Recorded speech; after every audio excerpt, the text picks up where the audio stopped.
સોશિયાના ઉમરા વિસ્તારમાં સવારે એક ચોંકાવનારો અકસ્માત સર્જાયો હતો।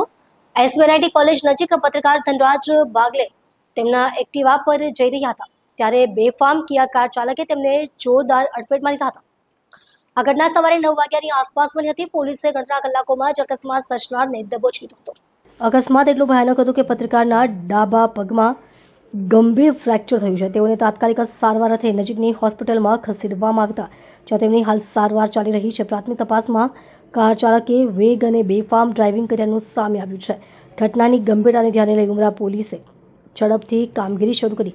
બપોરે 12 વાગ્યા સુધીમાં તો પોલીસે આરોપી કાર ચાલક સંજયભાઈને શોધી કાઢીને હિરાસતમાં લઈ લીધો હતો। પોલીસે તેની સામે કાયદેસરની કાર્યવાહી હાથ ધરી છે।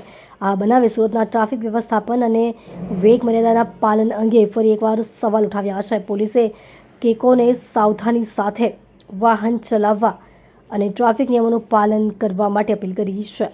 આ મામલે વધુ તપાસ ચાલુ છે। સ્ટેશન વિસ્તારમાં એક એક્સિડન્ટ અકસ્માતનો બનાવ બનેલ છે, જેમાં કે એક કિયા ગાડી ચલાવતા એક માણસ છે દેવાંશ સંજયભાઈ બંસલ, જેમની ઉંમર 28 વર્ષની છે। આ ગાડી ચલાવતા હતા તો સામે સે એક એક્ટિવા ઉપર બીજા માણસ આવતા હતા અને આ બંને વચ્ચે ટક્કર થઈ અને આમાં જો એક્ટિવા ઉપર માણસ છે એમને ઈજા પહોંચી છે, જેમાં કે એમાં ડાબા પગમાં ફ્રેક્ચર થયેલ છે અને આ અકસ્માત બન્યા પછી આ આરોપી ત્યાંથી નાસી ભાગી ગયેલ અને એમની જે જવાબદારી હોય છે એમના પૂર્ણ કરેલ નથી। તો આ બાબતમાં ભારતીય ન્યાય સંહિતાની કલમો અને મોટર વાહન એક્ટની કલમો જેમ કે 177, 184, 134 અને 187 આ બધા લઈને આરોપીને ડિટેન કરીને આગળ અટકની કાર્યવાહી જારી છે અત્યારે, અને સાથે સાથ ગાડીને પણ કબજે કરવામાં આવશે અને ગાડીના FSL અને સીન ઓફ ક્રાઇમના FSL, CDR અને બધા સીસીટીવી ફૂટેજની મદદથી પૂરતા પુરાવા એકઠા કરી વિક્ટિમને પૂરી તરહ ન્યાય મળે આ અમારી કોશિશ છે।